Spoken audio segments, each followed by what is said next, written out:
এই অ্যাসিস্টে প্রমাণ করে কেন রোনালদো সবার থেকে আলাদা। মাঝ আকাশে থাকা বল নিয়ন্ত্রণ করতে রোনালদো তার পা উঁচু করেন। এখন ভেতরের দিকে বিস্ফোরক গতিতে ঢোকার জন্য তার সামনে যথেষ্ট জায়গা রয়েছে। হঠাৎ একজন ডিফেন্ডার দ্রুত ভিতরের দিক থেকে তার দিকে ছুটে আসে যাতে রোনালদোকে বাইরের দিকে যেতে বাধ্য করা যায়, কিন্তু রোনালদো সঙ্গে সঙ্গে একটি স্টেপ আবার করেন এবং ডিফেন্ডারদের কাটিয়ে দেওয়ার জন্য চেষ্টা করেন, কিন্তু শেষ টাচটি ভালো হয়নি, তাই তিনি ড্রিবল করতে ব্যর্থ হন। এখন বলটি রোনালদোর পেছনে আটকে যায়। এই পরিস্থিতিতে মনে হয় রোনালদোর বের হওয়ার আর কোন উপায় নেই, কিন্তু দেখুন কি দ্রুত তিনি পুরো পরিস্থিতি বদলে দেয়। তিনি গোল পোস্ট থেকে সামান্য দূরে একটি ছোট টাচ দেন, তারপর দ্রুত মাথা তুলে সতীর্থকে খুঁজে বক্সের প্রান্তে গোমেজকে দেখতে পান। সবাই মনে করে তিনি বলটি গোমেজের কাছে পাস দিবেন, আর সেই কারণেই এই ডিফেন্ডার গোমেজকে ট্যাকল করতে দ্রুত বাইরে ছুটে যায়, কিন্তু রোনালদো সবসময় 2 ধাপ এগিয়ে থাকেন। তিনি মুহূর্তের মধ্যে 180 ডিগ্রি ঘুরে দাঁড়ান এবং ডিফেন্ডারের অবস্থানের দিকে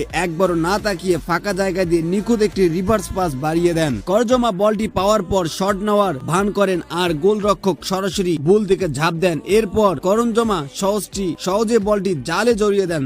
রোনালদো ফ্যান সাবস্ক্রাইব।